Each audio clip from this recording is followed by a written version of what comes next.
Provavelmente, dois animes mais populares do Brasil são Dragon Ball Z e Cavaleiros do Zodíaco. Pelo menos pra galera mais antiga lá dos anos 90. E com certeza, em algum momento você já se perguntou o que aconteceria numa luta entre Guerreiro Z e um Cavaleiro de Atena. Por isso, vamos fazer um X1 entre um Saiyajin mais querido do Brasil contra o Cavaleiro de Ouro mais próximo de um deus. Tá curioso? Então se inscreve no canal, dá o joinha e bora pro vídeo.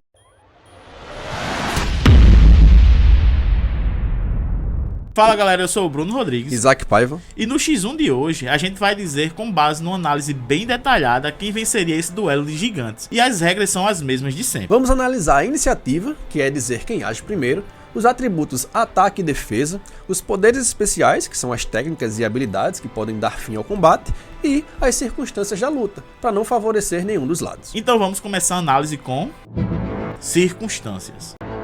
Esses dois personagens são de universos distintos, onde cada um usa uma espécie de energia diferente e possui suas próprias regras e mecânicas de combate. Por exemplo, em CDZ os cavaleiros usam Cosmo e em Dragon Ball usam Ki. Apesar de terem algumas semelhanças, elas são coisas bem diferentes e por isso vamos tentar manter suas peculiaridades na medida do possível. Além disso, a personalidade de cada um será mantida como é na obra original, então eles vão lutar da mesma forma que fariam em seus respectivos universos.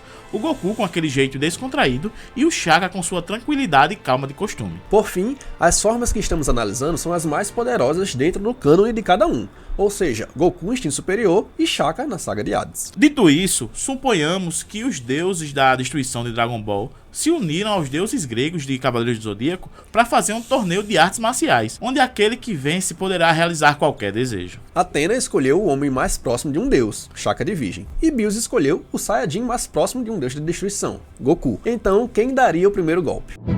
Iniciativa.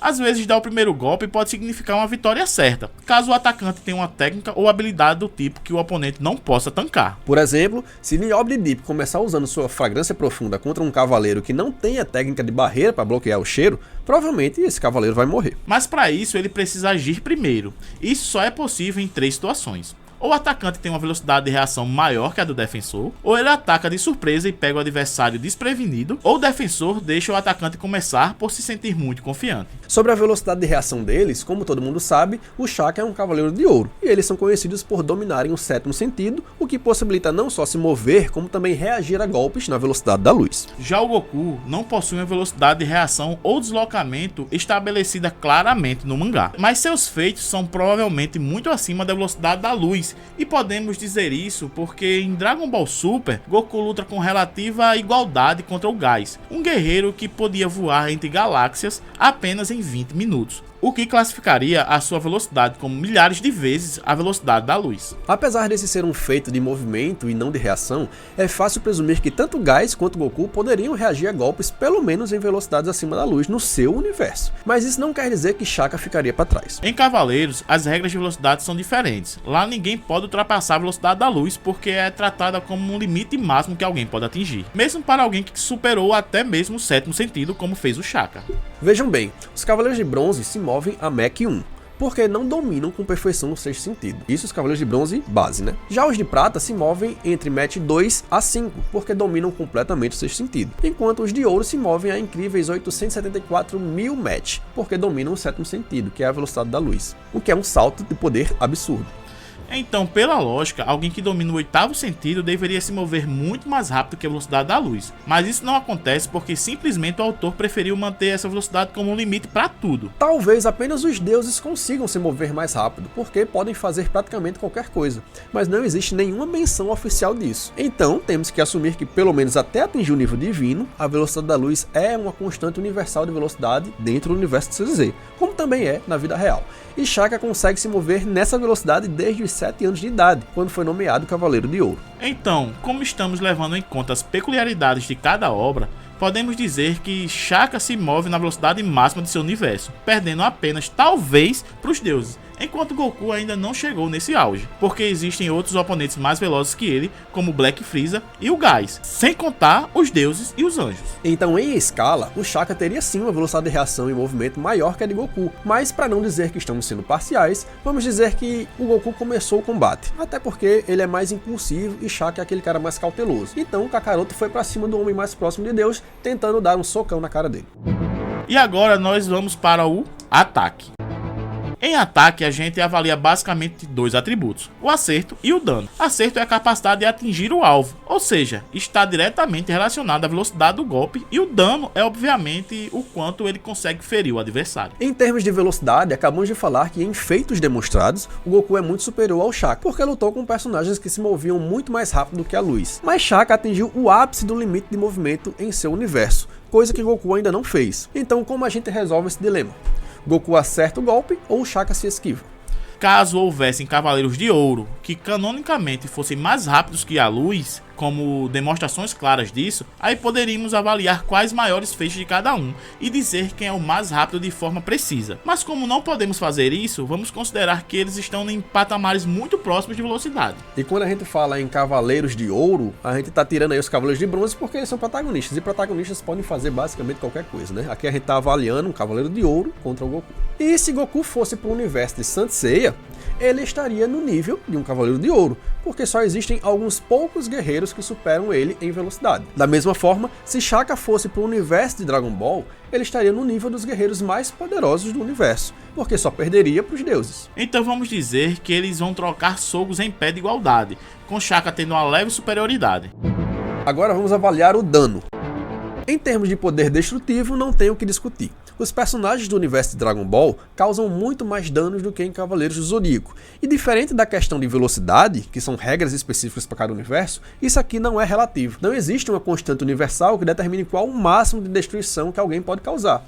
Por isso, Goku sola o Shaka nesse aspecto. Só a título de demonstração, Freeza destruía planetas facilmente em sua forma mais fraca, como se não fosse nada. Vegeta Super Saiyajin 1 conseguiu quase destruir a Terra com um ataque de Ki, enquanto o choque de duas exclamações de Atena, que é o golpe mais poderoso de Cavaleiros do Zodíaco, causaria apenas a destruição do Santuário de Atena. Algumas pessoas acham que os golpes em Cavaleiros do Zodíaco fazem exatamente o que o nome diz. Por isso, a explosão galáctica, de Saga, por exemplo, poderia destruir galáxias inteiras de uma só vez, mas isso não faz sentido algum.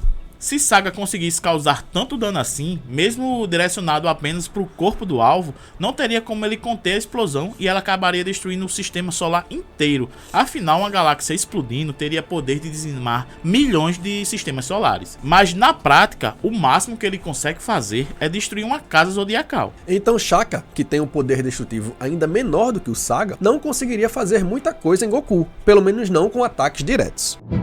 Sendo assim, vamos partir para a defesa. A defesa pode ser feita de várias formas. Tem personagens que usam sua velocidade para se esquivar, outros usam sua durabilidade para segurar o dano nos peitos, e outros criam poderes ou barreiras ou campos de força lá para defender, como o Shaka geralmente prefere fazer, já que possui a técnica Kan. Mas ele também tem uma durabilidade considerável, já que seu corpo é protegido por uma armadura de ouro, que canonicamente só foi destruída por deuses, e sua velocidade, como já explicamos, está no mesmo nível ou um pouco superior à de Goku. Porém, novamente, o Shaka não tem como superar o Kakaroto nesse quesito, porque o Super Saiyajin tanca golpes com potencial destrutivo de dizimar planetas, como se fosse brincadeira de criança. E ainda tem um burst de esquiva gigantesco com seu instinto superior. Ou seja, tanto ele é difícil de acertar, quanto aguenta tomar muita porrada. Já o Kan do Shaka, apesar de ser um ótimo poder defensivo dentro do universo de CDZ, não aguentaria rajadas de Ki do Goku, porque na luta contra os renegados, ele não segurou totalmente o ataque dos três, que causaram um leve arranhão no Virginiano. Então, o poder do Goku sendo muito superior ao desses três Cavaleiros de Ouro, quebraria facilmente a barreira do Kan. Além disso, Kakaroto tem uma resistência absurda, porque ele está acostumado a fazer seu corpo ir a extremos, seja treinando com gravidade aumentada centenas de vezes, ou lutando com oponentes muito mais poderosos que ele. Então, fisicamente, Goku com as mãos e pernas amarradas ainda humilha o Shaka. Poderes especiais. Se Shaka apanha feio em praticamente todos os atributos físicos, o que ele pode fazer para virar esse jogo? Não adianta atacar de frente, porque Goku vai aguentar o dano. Não adianta ficar só na esquiva, porque uma hora ou outra o Goku vai acertar. E também não adianta se proteger dentro do campo, porque o Goku vai quebrar. Então ele tem que apelar para sua técnica especial, o Tesouro do Céu. Para ativar esse poder, o Shaka apenas precisa abrir os olhos e soltar todo o cosmo acumulado de uma vez só, criando o Agyo, que simboliza o nascimento de um universo, suprimindo o cosmo do adversário, no caso aqui, o Ki. Então ele manipula a realidade, criando uma área onde nenhum oponente pode atacar ou se defender, ou seja, não pode fazer nada para se proteger ou atacar o Shaka. E antes que você diga algo, o Ikki não atacou nem se defendeu durante a sua luta. o que fez foi elevar o seu cosmo ao máximo para criar uma distorção no espaço e levar o Shaka para outra dimensão. Desde o início, a sua intenção era apenas essa, mas mesmo assim, ele só conseguiu isso porque o Shaka foi tirando seus sentidos um por um e acabou fazendo o cosmo dele elevar muito. Além do mais, o Ikki também é um protagonista, então facilita mais ainda as coisas. Só que Shaka não precisa tirar os sentidos do oponente depois que usa o Tesouro do Céu. Ele só faz isso porque quer. Na verdade, ele pode fazer qualquer coisa com o adversário depois que ele é pego pelo golpe, inclusive atacar com outra técnica. Isso é mostrado em Dex Dimension, onde o Cavaleiro de Virgem daquela época, o Shijima, usa o Tesouro dos Céus para impedir o Serpentário de se defender e depois aplica uma rendição divina para destruir ele. Como o alvo não pode se defender, ele sofre o dano de forma muito mais potente. Inclusive, no mangá clássico, ele iria fazer isso também com o Ikki, mas o Shun acorda e impede o Shaka de finalizar o Ikki. Aí que o Shaka continua tirando os sentidos e faz com que ele desperte o sétimo sentido. Aí você deve achar que não adiantaria nada, porque Goku aguentaria tranquilamente os ataques do Shaka, mesmo não podendo se defender. E você tem razão. O poder destrutivo da rendição divina não conseguiria sobrepujar a grande resistência física do Saiyajin. Mas isso se fosse em uma situação normal. Como Tesouro do Céu, a coisa muda. No universo Dragon Ball, os guerreiros só são poderosos enquanto manipulam o Ki, para lhe dar força, velocidade e resistência. Se ele não estivesse usando o Ki, seus atributos físicos ficariam iguais aos de um humano comum. Isso é mostrado várias vezes na obra, como quando Goku é ferido por um tiro de pistola de um humano, no episódio 77 de Dragon Ball Super, e vejam que no início da luta ele humilha os bandidos, desvia de balas, pega elas com as mãos e derrota todos sem nenhuma dificuldade. Mas, em dado momento, quando o bandido lá estava caído, ele atira no Goku pelas costas, que ele quase não consegue perceber e se vira no último segundo, dando tempo de aparar a bala com o braço. Porém, ele fica machucado, e isso mostra que, sem usar o Ki, ele fica assim vulnerável. Outro exemplo claro é no filme Renascimento de Frieza, que Goku toma um tiro de laser de um soldado raso e quase morre. Lembrando que dessa vez ele estava transformado em Super Saiyajin Blue. E para não dizer que estamos falando apenas de Dragon Ball Super, temos também uma cena em Dragon Ball Z onde Goku está relaxando com Gohan, transformado em Super Saiyajin, quando é atingido por uma pedra jogada pelo Kuririn e sente dor. Isso foi no episódio 85 na saga de Cell. O que a gente tá querendo provar com isso tudo é que o Goku só é super poderoso enquanto manipula o Ki para aumentar a sua defesa, sua força e velocidade. Então, se ele for impedido de se defender ou atacar, ele não vai poder usar o Ki para aumentar a sua defesa e ficará tão vulnerável quanto um humano comum, sendo estraçalhado pela rendição divina. Claro que se o Goku não for pego no Tesouro do Céu, ele poderia vencer o duelo facilmente. Mas como o Shaka tem uma velocidade ligeiramente maior, lembrando que é dentro aqui da comparação entre os dois universos, e sua técnica não precisa carregar como o Kamehameha, já que ele carrega naturalmente enquanto fica ali de olhos fechados, bastando apenas abri-los para liberar todo o seu poder e cosmo, é difícil para o Goku não ser pego nela. Além disso, o Kakaroto é um Saiyajin, e eles gostam de ir testando seus oponentes aos poucos. Por isso, é bem provável que mesmo que ele soubesse do Tesouro do Céu, ele deixaria o Shaka usá-lo só para ver o seu poder. Afinal, o Goku já deu uma semente dos deuses pro céu se recuperar antes de lutar com o Gohan, por que ele não faria isso com o Shaka, né? Enquanto o próprio Vegeta também deixou o céu absorver a número 18 para ver o quão forte ele ia ficar. Os Saiyajins são assim, não tem o que fazer. Então, juntando todos esses fatores, quem venceria esse X1 seria o Shaka de Virgem, o homem mais próximo de um deus. E isso foi explicado aqui em cima. Se vocês têm dúvidas ou querem discutir com a gente, comentem aí que a gente vai tentando quebrar os argumentos de vocês aí, né? Lembrando que esse vídeo provavelmente vai dar muita polêmica, mas a gente fez levando em conta as peculiaridades de cada universo. Existem regras diferentes. O Shaka, ele se move na velocidade da luz e o Goku acima, mas o universo CDZ, essa é a velocidade limite. Então por isso que a gente colocou eles no mesmo patamar de velocidade. Fazendo uma analogia simples em relação a isso, é como se Cavaleiro Zodíaco tivesse uma velocidade de 10 e Shaka tivesse em 10. E Dragon Ball tivesse velocidade 100 e Goku tivesse em 90, um exemplo. Exatamente. Então a gente puxou o Goku o 100 pro 10 para igualar, tipo 10 igual a 100 agora. E o Goku tá um pouco abaixo dessa velocidade máxima, entendeu? Por isso que a gente tá considerando o Goku abaixo da velocidade de Shaka. Porque o top de Goku ele ainda não atingiu. Não atingiu, né? Teoricamente, o top do universo de Dragon Ball são os anjos, com o instinto superior perfeito, que o Goku ainda está desenvolvendo, né? Apesar do mangá ele já ter chegado num nível ali bem próximo da perfeição, mas ainda não está no nível dos anjos. E esse é um ponto chave para a nossa análise. Então, é isso, galera. Deixem aí o like, se inscrevam no canal, compartilhem esse vídeo e até o próximo.